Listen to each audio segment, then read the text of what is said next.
welcome to the third episode of 411 Motor.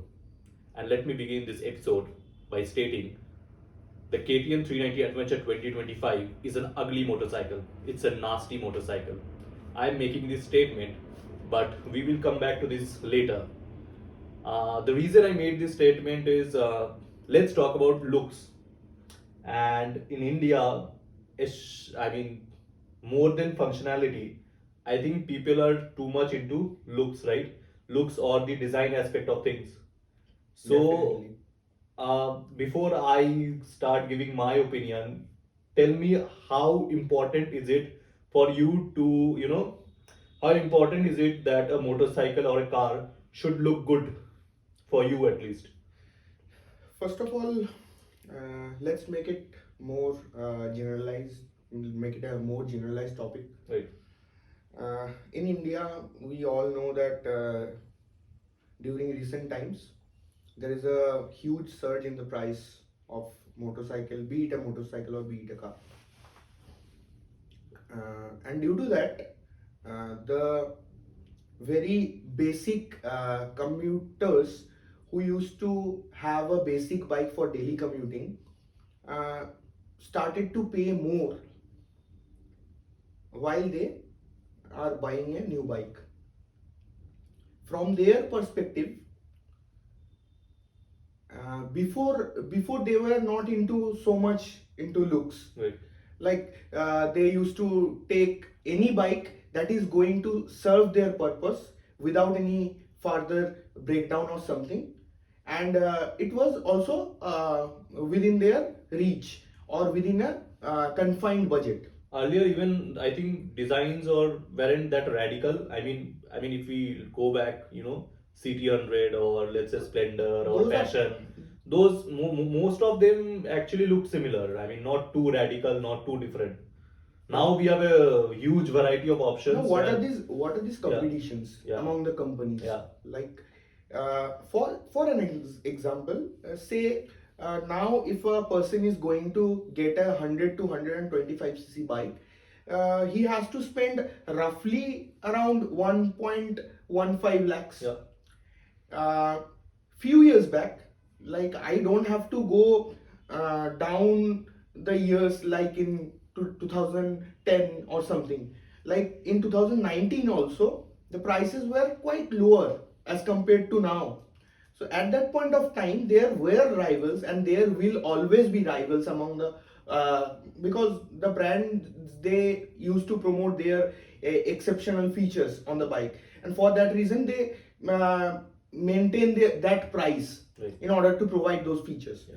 So discarding all those features and technical things, technical aspect, look is now a main concern or a major concern. Right. To consider for. Right. For an example, if a person who is at his 60s will prefer a simple looking bike because he don't want to end up damaging different parts of his motorcycle, which will cost him another 5 to 10k.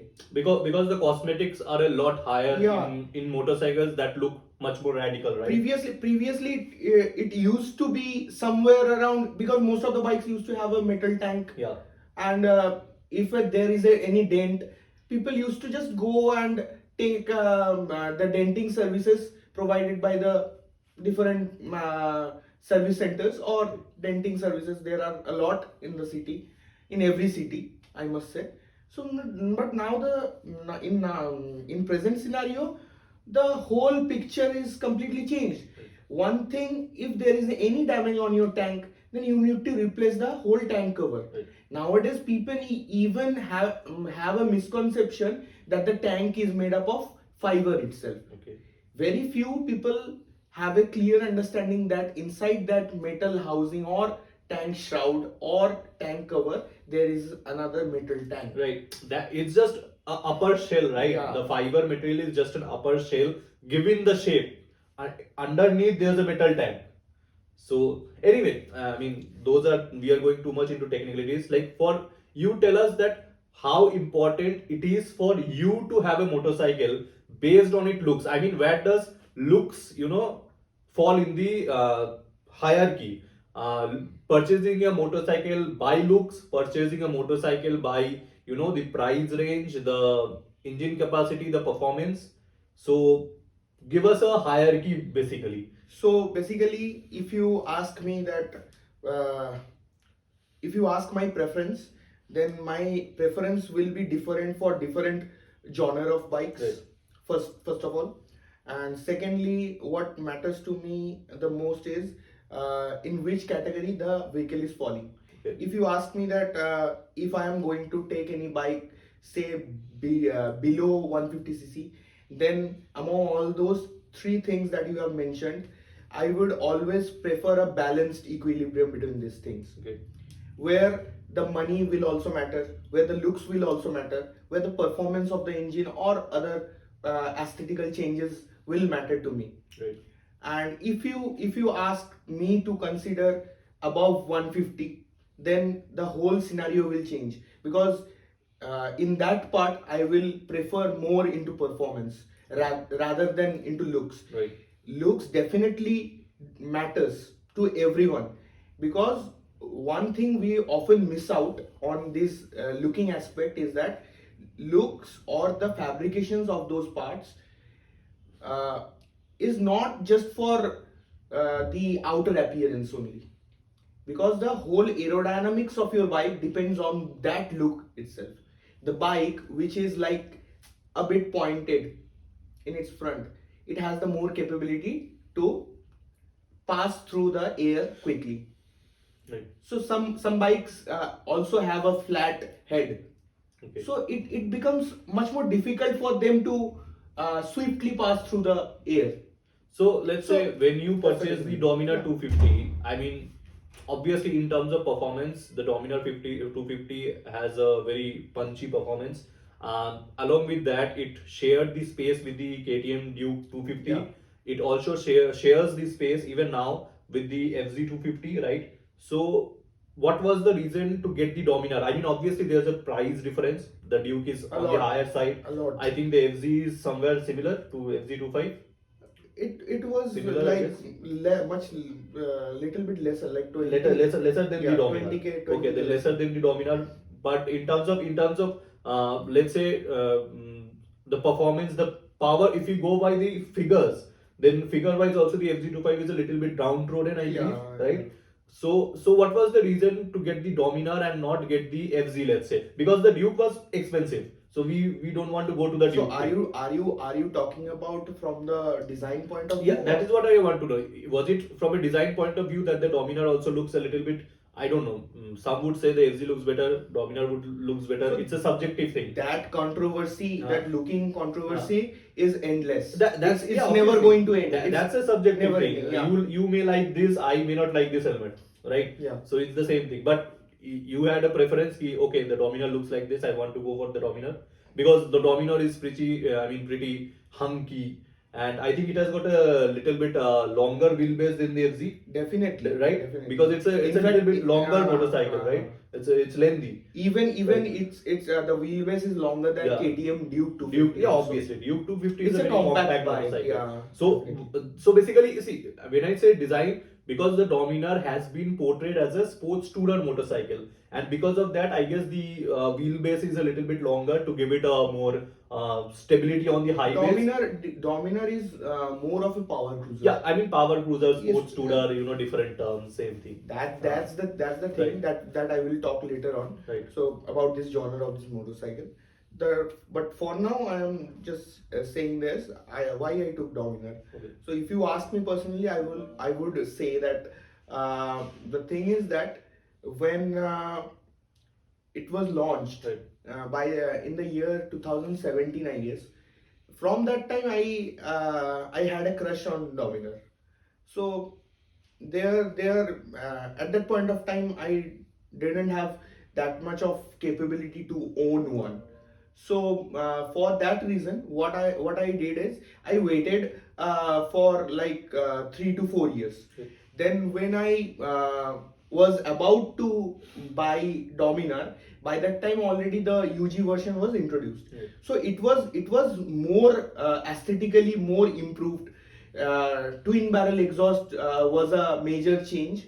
Alongside very small cosmetic changes was also being done to the bike. Right. So by that time Dominar 250 was first introduced, and and talking about the budget, so it also at that point of time budget was a main concern for me. Obviously. So I gave it a thought and decided ultimately that I'm going to take a bike somewhere between 2 lakhs on road. Okay.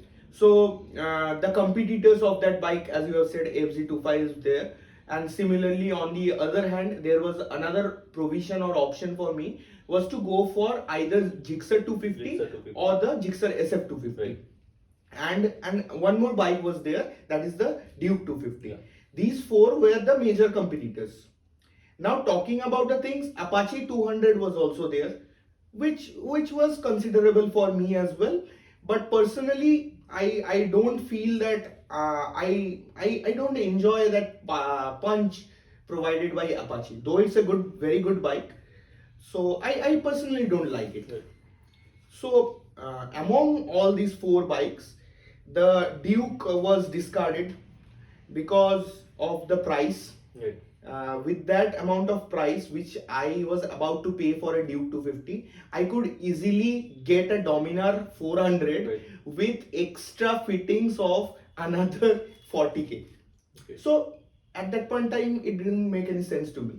So firstly, I just rejected that plan and move on with the rest of the plan. Right. So next to me was the Gixxer SF 250, because since it is a like full-fed motorcycle, so the aerodynamic stability is much more higher. Right. And Suzuki is also a very good brand to consider. But then the after sale service of Suzuki, like where I used to stay before, there I didn't have any option to for servicing. Right. Like they have very limited service centers. Right. I think across India they have very limited service centers, and getting a spares aftermarket is very difficult task, because everyone who owns Suzuki, the basic bikes, they have the same complaint with this. Right. So that made me to Scratch the Suzuki's thought of getting a Suzuki. Yeah. Then I had this Yamaha option FZ25, and so I could have gone with that too, because as we all know, Yamaha, the Yamaha engine is performance is unmatched. We already have a Yamaha Yeah. 250. I also have Yamaha FZ155 after getting a Dominar, Right. because I have that thought that I need to ride one Yamaha, though it's not a 250, but Yamaha should be there. So same thing goes with me too. But at that point of time, I gave it a thought, because the BHP was very less. It was just producing 20 point something BHP. So I mean, overall, So- if we look at it, it wasn't only the fact that a motorcycle looks like this. Definitely. It was a complete package. If you compare all of these motorcycles, Right. the second generation, I'm talking about all of these motorcycles, like everyone has a different generation now. Right. But back then, the the more refreshed version of FZ25, that is Right. 2.0, Right. which they call, that was there. And Duke, the previous generation Dukes was there, not this one. I personally don't like this generation Dukes, okay, at all. But at that point of time, Dominar was the only bike that was a very blunt looking motorcycle. If you just see it from the front, you will see that it's just a curve, no pointed objects, nothing. So for that reason, I thought that the bike won't be that much aerodynamically stable. Yeah, I mean, it more of a. I mean, if you look at the Dominar's design, it's more of a looks more of a brute force Yeah. than a pointy object or a sharp motorcycle. It's like I mean, it's like a trunk, Yeah. right? It's So, yeah. it's quite heavy. Most of the people who aren't that much used to the bike, they will feel difficulties while maneuvering on daily rides, and most importantly, the bike isn't made for daily maneuvering. Right. For that, one can get Duke or some lighter weight bikes. So the weight management is much on the higher side, like 180 kilos dry weight for a motorcycle, that too falling under 250cc category, No, that's a is huge. too much. Yeah, too much. Like even Right. your 390 Adventure weighs 177, similar. 177 kilos. Yeah, see, Yeah. 3 kgs lighter. Yeah. So with accessories, people can imagine that how far the weight can go. Right. So the reason I thought that we should talk about design today is because the few days, almost a week ago, the 390 Adventure was launched. I mean, not launched, unveiled in India. The prices were unveiled, and we have seen the motorcycle. We have been seeing the motorcycle since the last 6 months, since IBW, I guess. Yeah. That's when it went. Global launch. It had a global launch, went viral. So the reason is that the moment the motorcycle went, the photographs and the videos went viral on the internet, suddenly there was an outrage, and the statements were like this: it's ugly, it's disastrous, the design is disastrous, and it's mostly from the Indian motorcycling community, right? It's mostly the Indian motorcycling community that made such statements, and this is not the first time that we or I mean I'll include we because we are talking about the entire Indian motorcycling segment. So yeah, I'm including the entire Indian ecosystem because sometimes we also make such comments. But anyway, the whole point is that with the KTM, not just with the KTM, but specifically with KTM, I would like to say, because that has been the case in constant, be it the 390 Adventure, even the second gen RC, even the upcoming RC that is going to be launched probably by the end of this year or maybe in 2026. Even that looks more ugly. Right. Yeah, see, people are saying that it looks uglier, and everybody is like, oh, the first gen RC looked, beautiful, the fairing looked beautiful, but the second gen is ugly, the third gen looks bulky. No. The one point I would like to add over here is that there is problems in every decisions made by the companies, especially for Indians. Okay. During the first or initial phase, when KTM introduced their RCs, at that point of time, many of the people were like, "Is this a bike?" Because that used to look some way very different. Right. But after It the got first basically generation, it got people got accustomed to the looks. yeah. Right, but see, my whole point is the reason why I chose to chose this topic today, because the point is, when we say decision, the point is end of the day. So first let me make this very clear that when it comes to my personal opinion or my personal choice, obviously when I was a kid, looks mattered. But as I grew up and as I started learning about motorcycles, how a motorcycle works, I realized that the design of a motorcycle, how a motorcycle looks in terms of aesthetic appeal has nothing to do with how a motorcycle functions. End of the day, if the design has been made in such a way where it is aerodynamically correct, right, and the motorcycle functions how it is supposed to function, then I don't care how it looks. I don't care how the RC generation 1 looked, how the 2 looks, how the upcoming motorcycle, which has a sort of a bulky fairing. Like I don't know, you have seen these five pictures. It isn't very pointy. As far as I recall, it's somewhat on the bulkier side, a little bit curvature. Definitely. Right? So there's a little bit curvature. So I don't have any issue with the fact that it is curvy. It is not pointy, right? Because I know that after hours of working, the designers or the R&D team of KTM or any other company for that matter, they have really worked hard on a design, and that design is optimal enough to churn out to complement not churn out to complement the performance provided by the engine, churned out by the engine. So that's why it has always been that I don't care about, like, I've been riding, what, it's been almost 12-15 years. So all these years I never really cared about how a motorcycle looks. As long as it does the job, it does the job. So that's my take on this entire thing. And I'm sure many people who have been commenting on that entire ugly or looks bad thing. I mean, it just doesn't make sense to some I extent. have one question for you Right. regarding this. Right. Like this same question goes on my end, on and on. The thing is that don't you think the companies are Right. trying to make their vehicles look very similar to other vehicles by other companies? See, for an example, if I talk about this, if I say that for an example, Hyundai is making a four wheeler. Right. Take Creta for an example. On the other hand, Skoda is making another vehicle. Right. So basically, Hyundai is a South Korean company, whereas Volkswagen is a German brand. So they are just designing the vehicles, keeping all the things same, like a single bar tail lamps, Right. or the bumper mounted headlamps. Right.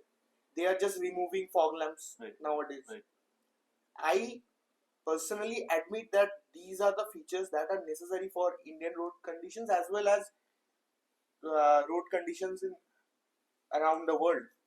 But the thing is that those companies are following the same design language nowadays. Right. So I don't think that each and every company is investing much onto the design aspect.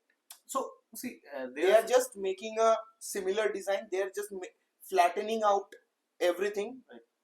And they are more focused into performance side. Yeah. So cost cutting is also there. So there's a thing is that how long can you keep working on a design? Because end of the day, I mean, let's say you have a sedan, right?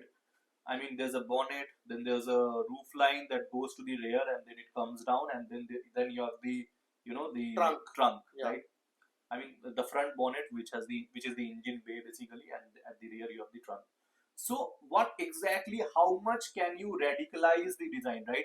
I mean, you can go on sketching and sketching and sketching. I mean, uh, let's talk about if we look at Lamborghinis. I mean, yeah, they all look different, but they all have those pointy fronts, sharp lines. So from a designer point of view, how much can a designer make? How many changes can a designer make in every car? Because end of the day, it's the space is limited, right? I mean, in today's 4 meters long. yeah, in today's generation, let's say you have 4 meter long vehicle, so the wheelbase is more or less similar.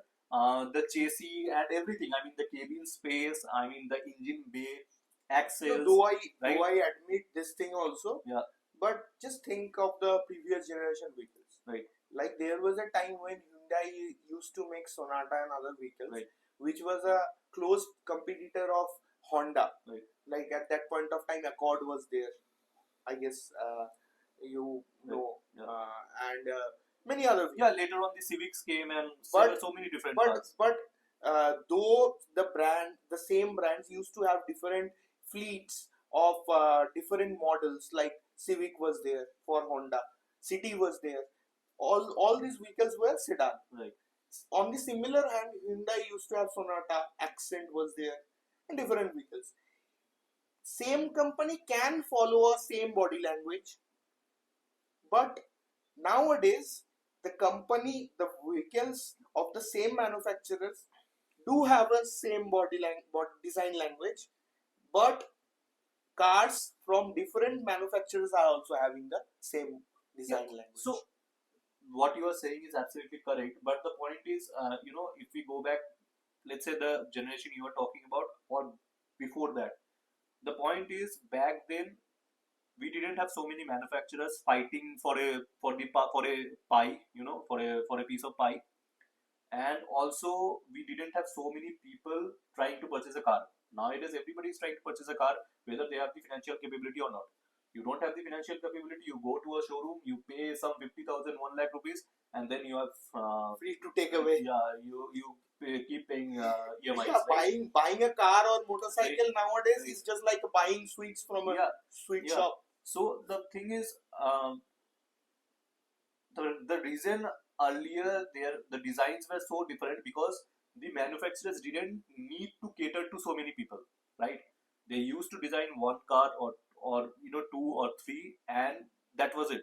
But today, if you look at how every manufacturer is trying to bring not one but two, three vehicles in a single segment, right? I mean, if we look at, let's say, you have the Maruti Ignis, then you have the within the limited space, there's the Ignis, then suddenly you have the Swift, then suddenly you have the Baleno, right? And then again, if you go to Tata, you have the Tiago, again with a little bit better engine, you have the Altroz. Honda, you get the i20, then you have the i20 N line. So I mean, in such a cramped space, there are so many vehicles, Yeah, right? that, because that because they are trying to cater to so many people, like, and so many different people, right? I mean, somebody's budget is 5 lakh, so we will give a car that will cost you 5 lakh. We will also give you a car if you have 6 lakh. We will also give you a car if you have 7 lakh. 8 lakh we will give you a car. 10 lakh we will give you a car. 50 lakh we will give you a car. Like every 1 lakh, 2 lakh, 3 lakh, and we will give you a car. Right? You can have a car.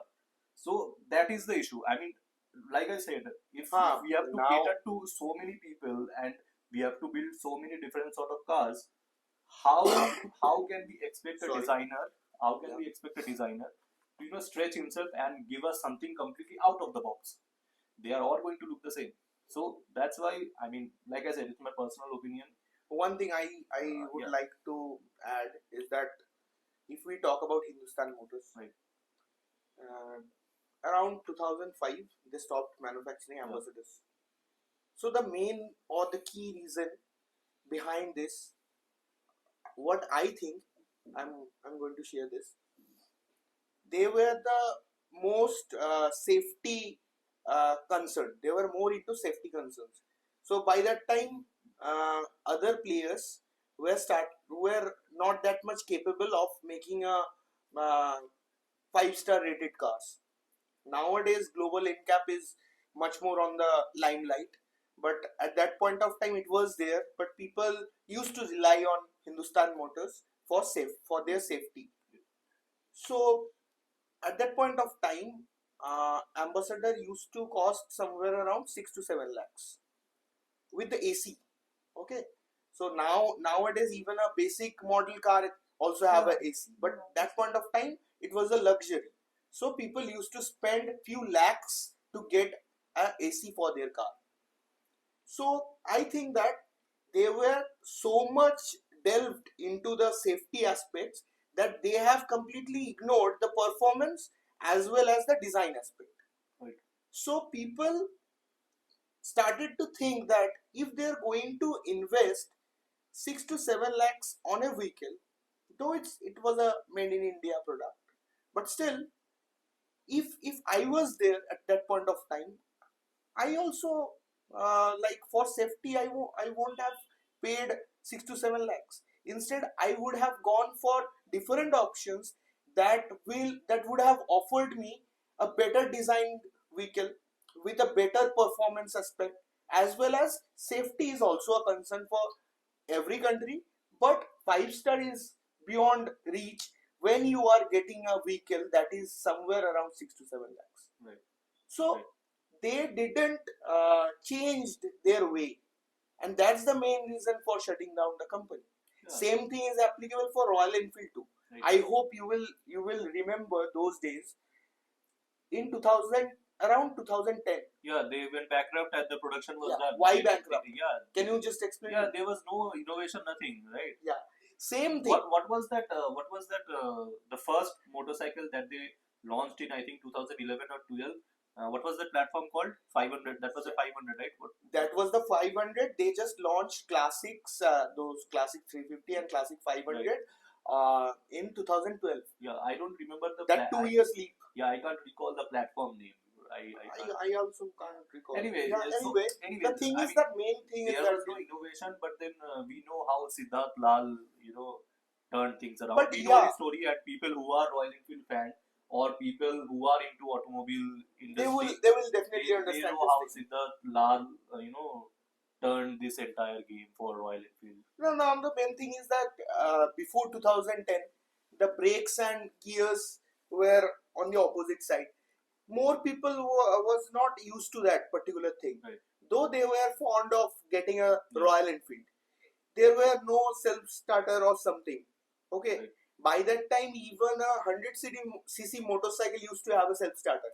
So they were constantly sticking with the policies or the designs or the engineering that was done like 30 to 40 years back. Right. So retaining some technologies for 40 years, and you are using those retained energy and engineering for this much long won't give you a proper mileage in the long run. That's why things fell apart, and then fortunately they have made a comeback.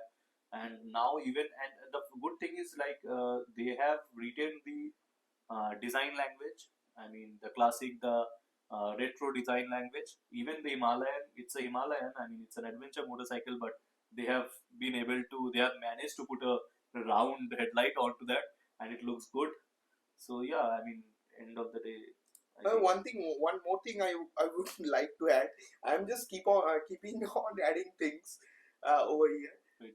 The thing is that we can talk. yeah, the thing is that I have seen just people say like this, भाई मैं 4 लाख का bike ले रहा हूँ, मुझे तो design ही देखना है. Yeah, there are so many people, right? They don't even. Some people are there who don't even bother about the genres of the bike. I mean, that they are taking. Look at the GT Continental GT Why? riders. It's just a cafe racer bike. Majority of them. I mean, there's no doubt that the engine is very good, but I mean, the rest of the motorcycle, it still remains questionable to me, right? I mean, the other 650s that Royal Enfield has recently produced, they are much better. The Super Meteor 650 and all that, but the GT6 GT, the Continental GT, I mean, and what is the other one called? Interceptor, yeah, the Interceptor. They have not really received much updates, significant updates. But personally, if you ask my preference, I will always prefer Continental GT over Interceptor. Right. Because I feel that it's a very good motorcycle. Both of the vehicles share the same engine. Yeah. Those are the 650 twins. Yeah. Then both of them were first introduced. 650 introduced. Yeah, the engines are no But way. apart from that, from the handling aspect, I feel that Interceptor is much on a wobbling side compared to the Continental GT on the stable side. Right. So that's my personal preference, and it completely depends on how I am going to ride the vehicle. See, the whole point is, I mean, the technical aspects are there, but then like we were discussing more about the design aspect of things. How design or aesthetic appeal works in India, right? So you are asking, have you ever ridden R15 version 2? Version 2, yeah. So I'm going to share a short story on this. The thing is that there was one guy who was having a R1 V2 back then in like 2013 or 14. So he just bought the bike out of show off something. He just took the bike, and after riding for a month or so, he started to have this wrist pain, cramps, and he was not that much tall, and his feet also was not reaching the ground properly. So that made him realize that he did his biggest mistake in life. He just went by the design that I want a sports motorcycle. Yeah. Right? And by that time, only competitor for R15 was Pulsar 220. Right. Okay. So he just took the motorcycle. So वो एक होता है ना हवाबाजी वैसा एक. Right. So after getting the bike, he has this complaints. And one fine day, he just came to me and said that I'm going to sell this bike. So since you do such long trips, by that time I have done a few long trips. So he just said that you can take my bike because after all it's a Yamaha engine and very reliable bike. So I just asked him, why are you selling it? You just took it 2 months back, and I think that it was in your priority list or in your dream list. Then why are you selling it off? Right. And so early, that too so early. So what he said, he answered is that out of that curiosity, I bought this bike, and I was loving the design. But I think that I won't be able to take this bike on a long rides. Obviously, I mean, people have been taking long rides. People have this misconception. I have seen people Right. who have done Ladakh back then. Nowadays, the roads of the Ladakh are quite fine and flat. Not better. That time, at that point of time, there was no tarmac. Right.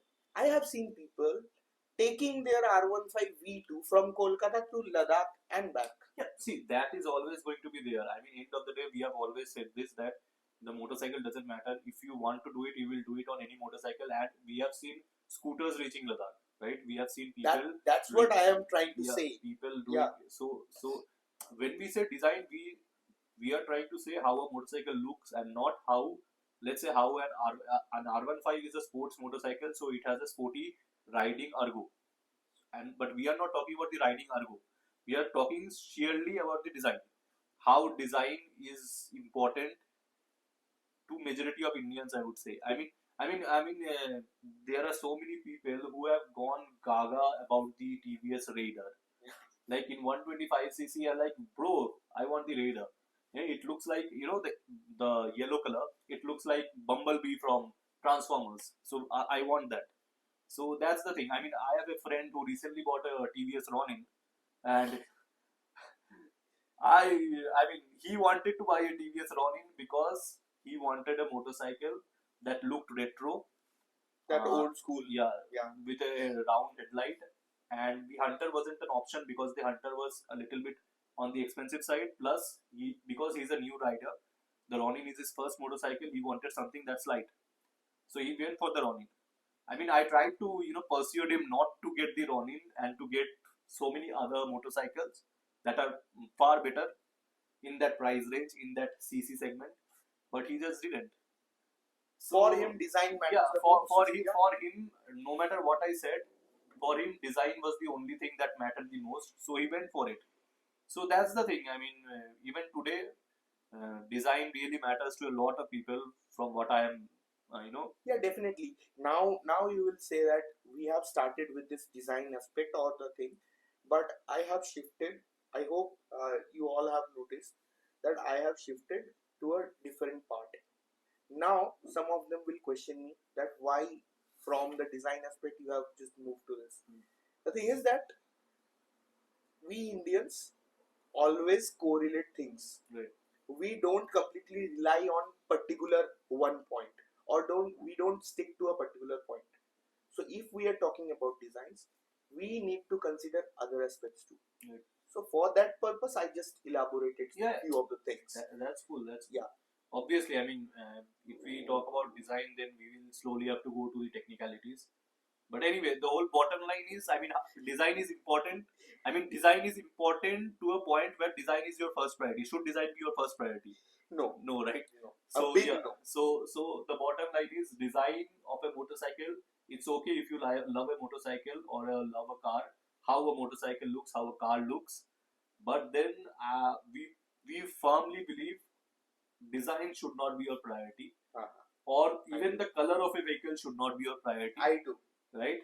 And the bottom line is, stop abusing the KTM 390 Adventure 2025. It's a decent looking motorcycle.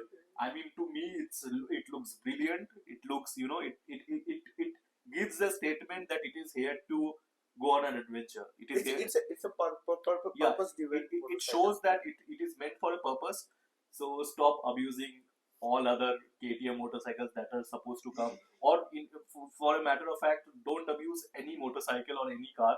Don't call them ugly or anything, because designers and the research team, R&D, they have worked really hard to get the design and to make sure that design complements the engine and the performance and overall safety and other features. So that's pretty much it. Thank you for watching and Thank you. share our videos, subscribe. This is 411 Motor. My name is Rohit Chatterjee with Ritik Das. Thank you. Thank you.